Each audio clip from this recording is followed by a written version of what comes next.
Hello दोस्तों, मैं विनायक मिश्रा आप सभी का स्वागत करता हूं आपके अपने यूट्यूब चैनल पे। मैंने अपने चैनल पे एक क्वेश्चन पूछा था कि मैं पीएसीओ आरओ वर्सेस पीएपीओ के बारे में बात करूं या सीजीएचएस डिटेल्स के बारे में बात करूं। तो कुछ वोट्स आए उसमें, तो लोगों ने मतलब पीएसीओ आरओ वर्सेस पीएपीओ के बारे में वीडियो बनाने के लिए कहा। हालांकि मैं आज उसी के बारे में वीडियो बना रहा हूं, ऐसा नहीं कि मैं सीजीएचएस डिटेल्स के बारे में वीडियो नहीं बनाऊंगा। बहुत सारे लोगों के डाउट हैं सीजीएचएस को लेके, और खासकर उन लोगों के डाउट हैं जो सीजीएचएस सिटीज में नहीं रहते हैं। तो उन लोगों को ये नहीं पता है कि कैसे मेडिकल फैसिलिटी ली जाती है। तो इसमें मैं विस्तृत आपसे चर्चा करूंगा। आज हम जो चर्चा करेंगे वो पीएसीआरओ वर्सेस पीएपीओ।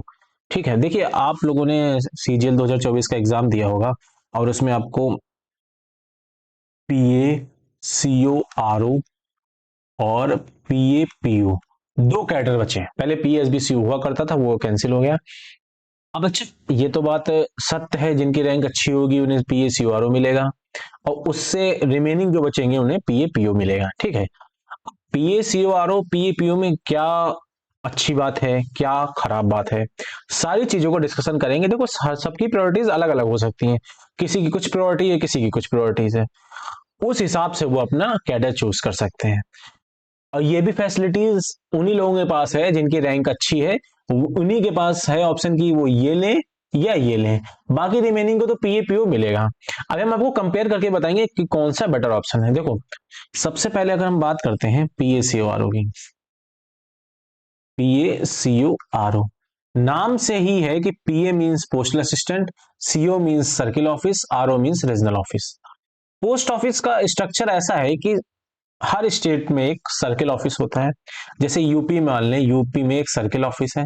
सर्किल ऑफिस के नीचे फिर हमारे रीजनल ऑफिस होते हैं। सर्किल ऑफिस एक होता है, रीजनल ऑफिस ज्यादा हो सकते हैं, किसी में 5 होते हैं, किसी में 6 होते हैं। डिपेंड है स्टेट पे, कोई बड़ा स्टेट है कोई छोटा स्टेट है। जैसे यूपी में सर्किल ऑफिस लखनऊ में है, उसके नीचे अगर हम देख लें कि रीजनल ऑफिस आपके लखनऊ हो गया, आगरा हो गया, कानपुर हो गया, ये सब रीजनल ऑफिस है। आपका इलाहाबाद हो गया, प्रयागराज बोलते हैं, बनारस हो गया, ये सब क्या है, रीजनल ऑफिस है। तो यही आपको पोस्टिंग मिलेगी। ठीक है, सबसे पहले वर्किंग की बात देख लें। अगर वर्किंग डेज देख लें तो वर्किंग डेज जो होते हैं सीओआरओ के 5 डेज आपकी वर्किंग होती है। सैटरडे एंड संडे आपका ऑफ होता है। अच्छा, ये देखो, ये ऑफ होता है, अक्सर मिलता भी है। लेकिन कभी कभी क्या होता है कि सीओआरओ में आपका क्या बोलते हैं वर्कलोड ज्यादा होता है, तो आपको सैटरडे को भी आपके अधिकारी बुला सकते हैं। ऐसा नहीं कि सैटरडे आपका अधिकार है, सैटरडे संडे छुट्टी किसी का अधिकार नहीं है। अगर काम पड़ेगा तो आपको जाना पड़ेगा। इवन संडेज को भी बुला लेते हैं। तो ये आप अधिकार मान के मत चलिएगा, आप समझिए फैसिलिटी है आपके लिए। आप जब उस समय आप अगर आपका ब्रांच का काम बिल्कुल सही है, अप टू डेट है, कुछ है नहीं, तो आप सैटरडे संडे आराम से अपना छुट्टी लीजिए, जहां मन हो वहां जाइए। लेकिन आपको कंपल्सन किया जा सकता है आपके ऊपर कि आपको सैटरडे संडे भी आना है अगर आपका काम पेंडिंग है। तो एक तो बात ये हो गई 5 डेज वर्किंग, जिस कारण लोग इसको अपनाते हैं। ठीक है, फिर एक क्या होता है कि वर्किंग प्रोफाइल कैसी है इसकी। वर्किंग प्रोफाइल देखो, मैं आपको बता दूं, मैं इन सब चीजों किसी के लिए प्रिपरेशन करके नहीं आता हूँ वीडियोस के लिए। अभी मैं आया ऑफिस से, पहले मैं कल सोचा था बनाऊंगा, कल मैं 11 बजे लैपटॉप वगैरह लेके बैठा, लेकिन मेरा थोड़ा बीपी लो हो गया तो मैंने कुछ बनाया नहीं। फिर मैं सो गया जाके। अभी मैं ऑफिस थोड़ी देर पहले आया था तो मैंने सोचा बच्चों ने कहा है पीसीओ और वर्सेस पीएपीओ बनाओ, तो मैंने उठाया लैपटॉप अपना, पेन टैब उठाया, लिखने लगा। कोई तैयारी नहीं, कुछ नहीं। तो मेरे जो जो माइंड में आता था, जो जो एक्सपीरियंस है मुझे, मैं उससे आपको बताता रहता हूँ। तो हम बात करें तो वर्क प्रोफाइल की। वर्क प्रोफाइल इसमें ये अच्छी चीज है कि यहाँ पे आपको पब्लिक डीलिंग नहीं होती है। और मेन जो होता है कि पब्लिक डीलिंग बहुत बड़ी चीज होती है। पब्लिक डीलिंग जो है बहुत बड़ी चीज होती है, क्योंकि पब्लिक जो है हर तरीके की पब्लिक होती है। अभी आप अगर नौकरी में नहीं है, जॉब में नहीं है, तो आपने ज्यादा पब्लिक को नहीं देखा होगा। मतलब आप देखोगे 10 लोग अगर आ रहे हैं तो उसमें 6 या 7 लोग बहुत अच्छे होंगे, 3 लोग इतने नालायक होंगे कि वो ऐसा कुछ कर जाएंगे कि आपके पूरे दिन का शेड्यूल हेक्टिक हो जाएगा। अभी तो आपने घर वालों को देखा, घर में सब अच्छे होते हैं, इक्का दुक्का नालायक लोग मिले। लेकिन जब आप वर्किंग नेचर प्रोफाइल में जाओगे ना, तो आपको फील्ड में जाओगे, तरह तरह के लोग मिलेंगे। ऐसे भी लोग होते हैं, हमने तो कभी ऐसे एक्सपेक्ट ही नहीं किया। अब अभी आपको जब पीएपीओ के बारे में बताएंगे तो लोग क्या क्या क्वेश्चन करते हैं उसके बारे में बताएंगे। पब्लिक डीलिंग इसमें बिल्कुल नहीं है, जो इसका एक प्लस पॉइंट है। ये भी प्लस पॉइंट है, ये भी प्लस पॉइंट है। ठीक है, ये उतना ज्यादा प्लस पॉइंट नहीं है जितना ज्यादा प्लस पॉइंट ये है। अच्छा, अलग अलग नेचर के लोग होते हैं, किसी को पब्लिक डीलिंग पसंद होता है, किसी को पब्लिक डीलिंग नहीं पसंद होता है, तो जिनको नहीं पसंद है वो इसमें जा सकते हैं। ठीक है। अच्छा, वर्किंग कल्चर किस टाइप का होता है, हमें मतलब वहां क्या करना पड़ता है। वर्किंग अगर कल्चर की बात कर लें तो देखो, मेन आप पोस्टल असिस्टेंट बन के जा रहे हैं, तो मेन आपका काम होगा यहाँ पे ड्राफ्टिंग का। क्या किसका काम होगा, ड्राफ्टिंग का। आप जिस ब्रांच में, देखो हर जगह क्या होती है, ब्रांचेस होती हैं, बहुत सारी ब्रांच होती है, मैं सबको डिस्क्राइब नहीं कर सकता, जैसे पीएलआई ब्रांच हो गई, कंप्लेंट ब्रांच हो गई, अकाउंट ब्रांच हो गई, ये हम सर्किल ऑफिस रीजनल ऑफिस की बात कर रहे हैं, बीडी ब्रांच हो गई, स्टॉक ब्रांच हो गई, ऐसे करके बहुत सारी 20, अगर सर्किल ऑफिस की बात कर ले तो 20-22 ब्रांचेस होती है। इन किसी ब्रांच के आप हेड हो गए, ठीक है, कंप्लीटली हेड नहीं हो गए, मतलब इस ब्रांच के आप एक पोस्टल असिस्टेंट, मतलब एक डाक सहायक हो गए इस ब्रांच के लिए। और इस ब्रांच से रिलेटेड जो भी काम आएगा, जैसे मान लो हम किसी कंप्लेंट ब्रांच की बात कर लें, कोई आप कंप्लेंट ब्रांच में हो, कंप्लेंट ब्रांच में अगर आप पहुंच गए तो क्या हुआ, जैसे मान लो किसी पब्लिक ने कंप्लेंट की, पब्लिक में वो होता है, जैसे कोई किसी पोस्ट ऑफिस में गया अपना रजिस्टर बुक कराने कि भाई मेरा रजिस्टर बुक कर दो, तो यहाँ पे जो काउंटर में बैठा है उसने मना कर दिया, नहीं कर पाएंगे, 3 बजे बंद हो गया। अब उसने कंप्लेंट कर दी, कंप्लेंट पहुंच गई आपके पास, अब आपके पास वो कंप्लेंट आएगी, आप उसको कंप्लेंट देखोगे, पूरा सब कुछ चेक करोगे, फिर आप उसकी एक ड्राफ्ट बनाओगे, कैसे कैसे क्या क्या है क्या क्या है। अब तो चलो बहुत सारी चीजें क्या हो गई, ऑनलाइन हो गई, तो ऑनलाइन के थ्रू वो कंप्लेंट नीचे नीचे होते हुए इनके पास पहुंच जाएगी, ये रिप्लाई करेंगे आपको, तो ये कंप्लेंट फिर आपके पास आएगी, आप कस्टमर को रिप्लाई कर दोगे। अब तो ऑनलाइन पोर्टल हो गया है, आप ऑनलाइन से भी डायरेक्ट रिप्लाई कर सकते हो। तो मेन अगर इस ब्रांच का काम देखा जाए तो ड्राफ्टिंग का ज्यादा काम होता है। आप जैसे अगर बी 1 मतलब क्या बोलते हैं, स्टाफ ब्रांच भी होती है, बहुत बहुत जगह डिवीजन ऑफिस में होती है। तो मेन क्या काम हो गया आपका यहाँ आपका, कि आपको मेन लेटर तैयार करने होंगे, जो भी मैटर आएगा, जो भी जिस ब्रांच में आप होंगे, लेटर आपको अपने अथॉरिटीज के पास लेके जाने पड़ेंगे, जो भी आपसे ऊपर अथॉरिटी बढ़ेगा वो सिग्नेचर करेंगे, बहुत सारे सर्कुलर्स निकलते हैं, रूल्स निकलते हैं, वो नीचे फॉरवर्ड करने पड़ेंगे। मतलब अगर एक टाइप का देखा जाए ना, तो आप एक टाइप की मॉनिटरिंग करते हो। क्या करते हो, मॉनिटरिंग एंड ड्राफ्टिंग। मॉनिटरिंग के तहत क्या करते हो कि नीचे वाले लोगों को जो जरूरत है, ये जो यहाँ पे काम कर रहे हैं, इन लोगों की जो जरूरत है वो ऊपर बैठा आपकी ब्रांच में जो जो बैठा है पीए, वो पूरा करेगा। इन लोगों ने जो डिमांड दी वो भी आपको पूरी करनी पड़ेगी। जैसे बहुत सारे लोग डिमांड करते हैं ये नहीं वो नहीं, उधर डिवीजन ऑफिस से हालांकि पूरी होती है। तो मेन अगर आपका काम देख लिया जाए तो आप अपना रिलैक्स जाओगे ऑफिस में, कोई पब्लिक डीलिंग नहीं। 10 से टाइमिंग अगर हम आपको बता दें तो 10 to 6 टाइमिंग होगा इसका। अब ये डिपेंड करेगा कि आपके पास अगर वर्कलोड ज्यादा है तो 6, 6:30, 7 भी बज जाएगा। आप सुबह सुबह उठे, मस्त अपना ऑफिस गए और अपना ब्रांच में गए, देखा आपके पास क्या क्या काम है क्या क्या नहीं है, क्या ड्राफ्टिंग करनी, क्या मॉनिटरिंग करनी, क्या सैंक्शन लेना, क्या नहीं करना है, अपने ऑफिसर से कराया। मेन बात है कि यहाँ का इन्वायरमेंट जो है वो अच्छा होता है। इन्वायरमेंट अच्छा होने का मतलब है कि आप देखो, आप सर्किल ऑफिस में बैठ रहे हो तो class 1 class A class B officer बैठेंगे, सीपीएमजी बैठेगा, पीएमजी बैठेंगे, मतलब बड़े बड़े ऑफिसर्स बैठेंगे। तो ये जब भाई क्लास 1 ऑफिसर है तो उसके लिए तो एसी तो होगी होगी, और बहुत अच्छे रूम्स बने होंगे, बहुत अच्छा इन्वायरमेंट होगा, बहुत अच्छी बिल्डिंग होगी। ये सब आपके इसके क्या है, प्लस पॉइंट है, बहुत सारे प्लस पॉइंट हैं। अच्छा, अब क्या होता है ये तो मैंने बता दिया। अब एक चीज ये होती, जैसे कोई सीईओ में पोस्ट है और पोस्टेड है सीईओ में, इसके नीचे क्या होते हैं, आरओ होते हैं। ये क्या होते हैं, ये होते हैं आरओ, रीजनल ऑफिस। अब यहाँ पे कोई अगर पीए पोस्टेड है तो ये, अगर एज पर रूल देखा जाए तो 3 साल में रोटेशनल ट्रांसफर होता है। तो 3 साल के बाद आप सीईओ से आरओ आ सकते हो, या आप यहां पोस्टेड हो तो 3 साल के बाद आरओ से सीईओ पहुंच सकते हो। ऐसा नहीं, अगर मान लो 3 साल के बाद एक आरओ से आप दूसरे आरओ भी पहुंच सकते हो। मतलब यहाँ पे 3-3 साल के बाद रोटेशनल ट्रांसफर होते रहते हैं, आप इधर उधर जा सकते हो। और बहुत बार ऐसा भी होता है कि सीईओ में ब्रांच ही चेंज हो जाती है। जैसे आप मान लो पहले पीएलआई ब्रांच में थे, आप फिर कंप्लेंट ब्रांच में पहुंच गए, ये भी हो जाता है। तो यहाँ पे मैं ये चीज आपको समझाने की कोशिश कर रहा हूं, जैसे होम सिकनेस होती है। जैसे मान लो कोई है, कोई यूपी की बात कर लें, यूपी में कोई छोटे जिले लखीमपुर से है, किससे, लखीमपुर से है। अगर वो होम सिकनेस ज्यादा है, वो चाहता है कि मैं लखीमपुर में ही रहूं और लखीमपुर में रहना चाहता हूं, तो उसके लिए पॉसिबल नहीं, क्योंकि सर्किल ऑफिस आपका लखनऊ है। उसके बाद आपका यहाँ पे लखनऊ आ जाएगा, आगरा आ जाएगा रीजनल ऑफिस, प्रयागराज आ जाएगा, ऐसे मतलब ब्ला ब्ला बनारस आ जाएगा, तो वो कभी लखीमपुर नहीं पहुंच सकता है। उसे इनके बीच में ही टहलते टहलते काम करना पड़ेगा। मतलब अगर आप चाहो मन पसंदीदा आप जहां रह रहे हो वहां नहीं पहुंच पाओगे। और अगर आप लखनऊ के रहने वाले भी हो, आपको लगे कि हम लखनऊ के रहने वाले, हमें सर्कल ऑफिस लखनऊ में ही मिल गया तो हम जिंदगी भर यही सर्विस कर लेंगे, तो ये भी आपके लिए पॉसिबल नहीं है। लखनऊ से उठा के आप कभी आगरा भी आओगे, कभी आप बरेली भी आओगे, कभी आप प्रयागराज भी आओगे। तो मतलब है, हाँ, सर्किल आपका मान लो एक यूपी अलॉट हो गया तो आप उसी यूपी सर्किल में रहोगे। बट ऐसा बिल्कुल जरूरी नहीं है कि आप एक सिटी में रहोगे, आपका रीजन चेंज होता रहेगा। तो ये उन बच्चों के लिए माइनस पॉइंट है जिन्हें होम सिकनेस होती है, जिन्हें अपने घर जाना होता है।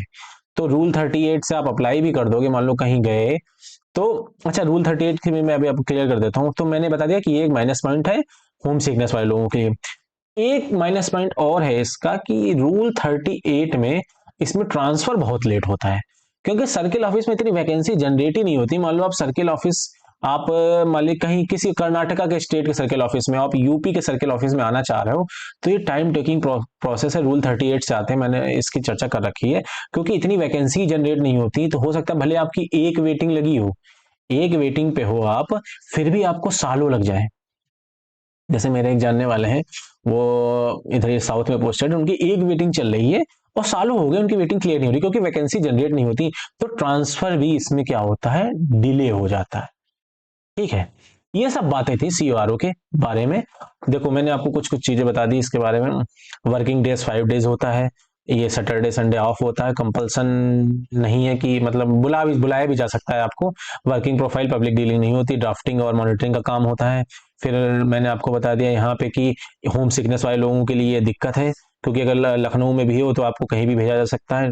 वो रोटेशनल ट्रांसफर होते हैं, ये डिपार्टमेंट करता ही करता, आप इससे बच नहीं सकते। फिर रूल 38 के ट्रांसफर भी डिले हो जाते हैं। ठीक है, ये तो मैंने पीएसीओआरओ के बारे में आपको चर्चा की।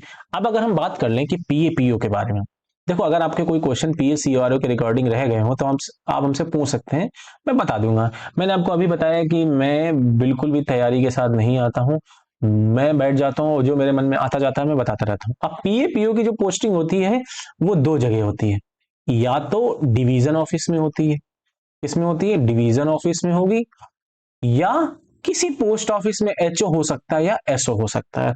फिर वही जो डिवीजन ऑफिस को मान लो आप समझ लो सर्किल ऑफिस, इसमें no public dealing, no public dealing और 5 डेज वर्किंग, और इन्वायरमेंट थोड़ा बहुत ठीक, मतलब डिवीजन ऑफिस जितने भी अच्छे नहीं बने हुए हैं जितने सर्किल ऑफिस बने हुए हैं। तो वही इसमें ब्रांच का काम है कि ब्रांच रहती है, पीएलआई ब्रांच, कंप्लेंट ब्रांच। इसको आप सर्किल ऑफिस समझ सकते हो, इसको आप क्या समझ सकते हो, सर्किल ऑफिस की पब्लिक डीलिंग नहीं होगी, 5 डेज वर्किंग, वो इन्वायरमेंट ठीक ठाक होगा। आ, हाँ, एक फायदा इसमें ये होता है सर्किल ऑफिस में, फायदा ये घाटा ये था कि आप लखनऊ से सीओ में हो तो आप जब आगरा के आरओ में भी जा सकते हो। इसमें क्या है, ऐसा नहीं है। आप अगर एक डिवीजन के अंदर हो तो ऐसा नहीं होगा कि आप मान लो गाजियाबाद डिवीजन में हो तो आपको उठा के कोई और डिवीजन दे दिया जाए, समझ गए हो, और अड़ोस पड़ोस का डिवीजन दिया, ऐसा नहीं होगा। अगर आप गाजियाबाद डिवीजन में हो तो आप गाजियाबाद डिवीजन हो जाएगी। इसमें भी रोटेशनल ट्रांसफर होते हैं। इसमें रोटेशनल ट्रांसफर ऐसे होते हैं, डिवीजन ऑफिस से आपका एचओएसओ में, या एचओएसओ से डिवीजन ऑफिस, मतलब ये विद इन डिवीजन होते रहते हैं। मतलब जिंदगी भर अगर आप चाहो तो वहां रह सकते हो, अगर आप प्रमोशन वगैरह नहीं लेते हो।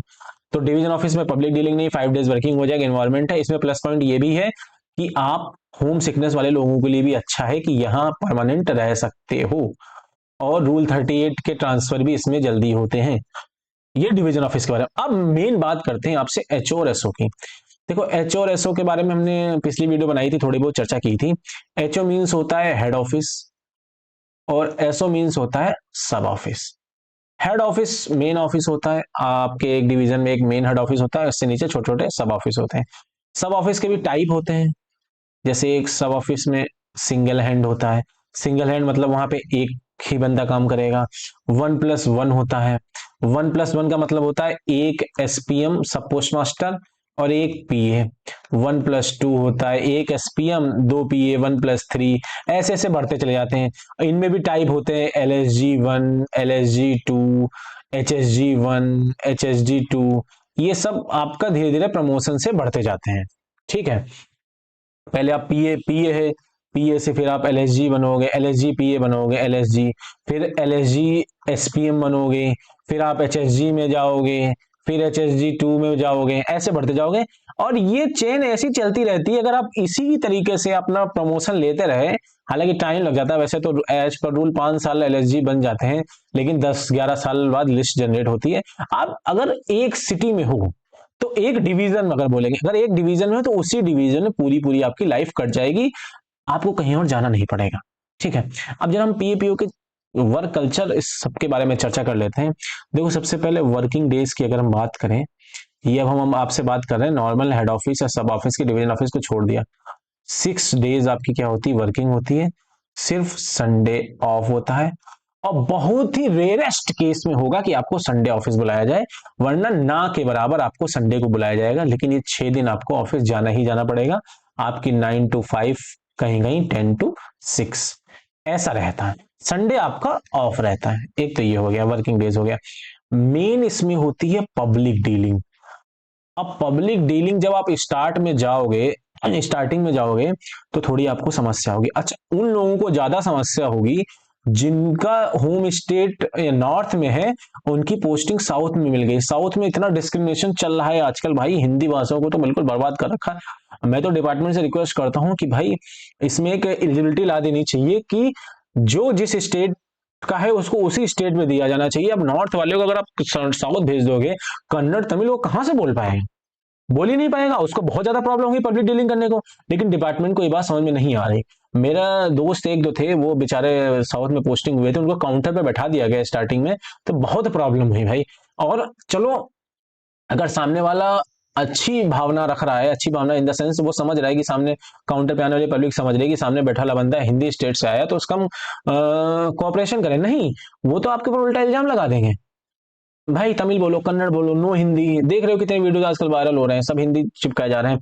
तो ये एक टफ टास्क है भाई, ये जो है आपका एक टफ टास्क है कि अगर आपको नॉर्थ वाले साउथ में चले गए तो पब्लिक डीलिंग में दिक्कत हो सकती है। मुझे ये नहीं समझ में आ रहा, डिपार्टमेंट एक ये क्राइटेरिया जरूर लाना चाहिए कि जो जिस स्टेट का उसको उसी स्टेट में पोस्टिंग देनी चाहिए। अब पब्लिक डीलिंग आप गए, आप काउंटर पे बैठे होगे, जैसे आप पोस्ट ऑफिस में जाते हो तो देखते हो काउंटर पे पब्लिक आ रही है, उस पब्लिक को आपको डील करना है। कोई रजिस्टर बुक कराने आया है, कोई अपना सेविंग खाता खुलाने आया है, कोई आधार बनवाने आया है। तो पब्लिक डीलिंग मतलब धीरे धीरे आपको आ जाएगी, थोड़ा सा प्रॉब्लम होगी, क्योंकि मैं आपको बता दूं सच में, अगर 10 पब्लिक आती है तो मैं बहुत केस ले लूं, 8 पब्लिक आपकी बहुत अच्छी आएगी और 2 पब्लिक इतनी नालायक आएगी कि मतलब क्या ही कहें, कि आप उनकी क्वेरीज के जवाब नहीं दे पाओगे। उनका काम ही होता है लड़ना। अगर सही बताओ, अगर मुझे कहना नहीं चाहिए, ओल्ड एज वाले जो लोग होते हैं ना, ये बहुत ज्यादा मतलब ये बेचारे घर से परेशान होते हैं। जैसे अब रिटायर हो गए, घर में जो बेटा बीबी, वो बेटा बीबी जो है वो ज्यादा उन पे वो नहीं कर रहा है, फोकस नहीं दे रहा है। अब भड़ास निकालें किसमें, तो ये सरकारी ऑफिस में पहुंच जाते हैं, वहां भड़ास निकालने आते हैं। और एक बात ये समझ लो कि सर्वर डाउन तो रहता ही रहता है, अक्सर सर्वर डाउन रहता है। सर्वर इतना अच्छा प्रोवाइड नहीं किया गया हमारे डिपार्टमेंट में, तो अधिकतर सर्वर डाउन हो जाता है। और ये अगर आए और आपने कह दिया कि सर्वर डाउन है, फिर भाई साहब घमासान होना जरूरी जरूरी है। फिर ये दुनिया भर का टेढ़ी झाम समझाते हैं। जैसे मान लो आज मैं 27 मार्च को अपनी वो वीडियो रिकॉर्ड कर रहा हूँ, आज कोई आया उसके एससीएसएस खाते की मैच्योरिटी है, और 29 आपने कह दिया सर्वर बंद है, 2 दिन बंद रहेगा, मतलब एक ही दिन बंद रहेगा, मतलब 28 को बंद रहेगा। आज भी नहीं हो पाया काम, और 27 और 28 नहीं, 29 मार्च को आया, तो ये बंदा पता क्या कहेगा, इस 2 दिन का इंटरेस्ट हमको कौन देगा। अब लड़ाई शुरू हो जाएगी, इतना दिमाग लगाते हैं। तो पब्लिक डीलिंग में आपको थोड़ा ये देखना पड़ेगा। लेकिन एक बात मैं आपको बताऊं, इससे आपको बहुत एक्सपीरियंस आएगा, मतलब सोशल लाइफ का। आप इतनी पब्लिक से मिलोगे, अब फिर मतलब पब्लिक को आप समझना सीख जाओगे। सामने आने वाली पब्लिक, मतलब आप अगर अच्छे से काम कर लोगे तो आप देखोगे कि सामने आने वाली पब्लिक किस मूड से आ रही, लोगों को समझना आप स्टार्ट कर दोगे। तो पब्लिक डीलिंग करनी पड़ती है। पीएपीओ में सबसे बढ़िया फायदा ये है, जो इसमें आप घर में पोस्टिंग, घर के घर में आपको पीएपीओ में पोस्टिंग मिल जाएगी। आपकी पहली पोस्टिंग भले अंडमान निकोबार हुई हो, कहां ली हुई, अंडमान निकोबार हुई हो, और अगर आप लखीमपुर के हैं, ठीक है, लखीमपुर के हैं, तो रूल 38 के थ्रू भले थोड़ा बहुत टाइम लग जाए, आप अंडमान निकोबार से अपने लखीमपुर आ जाओगे और चाहो तो पूरी लाइफ टाइम लखीमपुर में नौकरी कर सकते हो, जो इसका बहुत बड़ा प्लस पॉइंट है। हमें जो लगता है कि अगर आपको होम सिकनेस है, देखो बताओ भाई, आपको माँ बाप ने पाल पोस के बड़ा किया है, आप इस उम्मीद आपको अब तो उनको ये उम्मीद होगी ना कि बड़ा होके वो मेरा ख्याल रखेगा। पता चले माँ बाप लखीमपुर में हैं और तुम पड़े हो कहीं साउथ में, और अपनी शादी करके बीवी बच्चों के साथ यहाँ फ्लैट में रह के अपना यापन कर रहे हो, ये बेचारे घर में पड़े हैं, तो इनका क्या ही फायदा तुमको इतना बड़ा करने का। तो इस पीएपीओ में ये फायदा है कि आप अपने मम्मी पापा के साथ, फैमिली के साथ रह सकते हो, घर में उनके साथ टाइम स्पेंड कर सकते हो।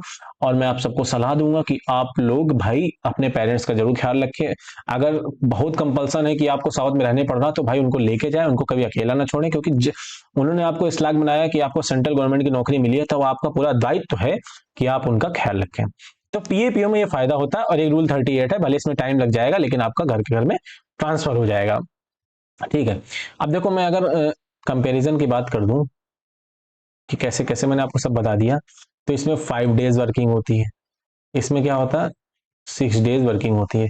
तो अगर देख लिया जाए, मैं पूरा प्लस तो नहीं बनाऊंगा, पूरा प्लस तो ऐसे हो जाता है, तो मैं इसको ऐसे बना दूंगा क्योंकि इसमें 2 सैटरडे संडे छुट्टी होती है, इसमें संडे छुट्टी होती है, ये दोनों तरफ है। अब यही बच रहा है, इसमें भी कभी कभी वो बुला लेते हैं। पब्लिक डीलिंग नहीं है, इसमें पब्लिक डीलिंग है। अच्छा, ये भी डिपेंड करता है कि किसी किसी को पब्लिक डीलिंग पसंद होती है, किसी किसी को नहीं पसंद होती है, ये भी आपके ऊपर डिपेंड है। जैसे कुछ लोग होते हैं साई टाइप के होते हैं, उन्हें किसी से बोलना वालना पसंद नहीं होता, तो उनके लिए प्लस पॉइंट है।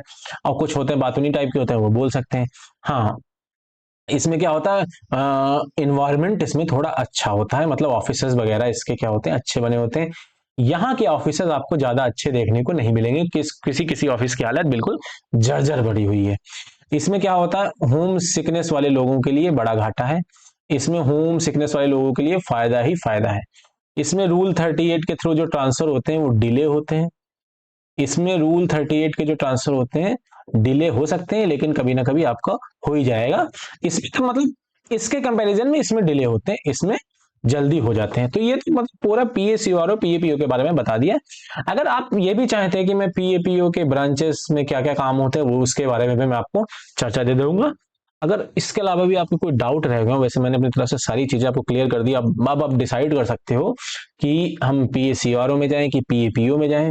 और ये मैंने बताया ना, ये उन्हीं लोगों को चांस मिलेगा जिनकी रैंक अच्छी होगी, बाकी रेस्ट इसी में आएंगे। बाकी आप आगे तैयारी करते रहिए। और ये अगर आपसे कोई कहता है कि डिपार्टमेंट बहुत बेकार है कुछ, किसी भी ध्यान मत दीजिए भाई। आप इतना ध्यान रखिए, आपको सरकार 8 घंटे काम कराएगी और 8 घंटे का लगभग 50,000 के आसपास सैलरी देगी, तो कम नहीं है। कुछ मत सोचो डिपार्टमेंट का ऐसा है क्या नहीं क्या नहीं, आप सोचो 8 घंटे में तन मन धन से काम करना। कुछ लोगों को ये मौका ही नहीं मिल पा रहा है कि उनसे कोई 8 घंटे काम कराए। अगर आपको मौका मिला है, 8 घंटे से ज्यादा कोई काम नहीं कराएगा। 8 घंटे काम करने का अगर 50,000 दे रहा है तो बहुत अच्छा, बहुत सारे लोगों को मौका नहीं मिलता है। भगवान ने आपको इससे नवाजा है, तो कभी भी अपनी रोजी रोटी को बेकार ना भूलिए। ठीक है, मिलते हैं नेक्स्ट वीडियो में। Thank you so much.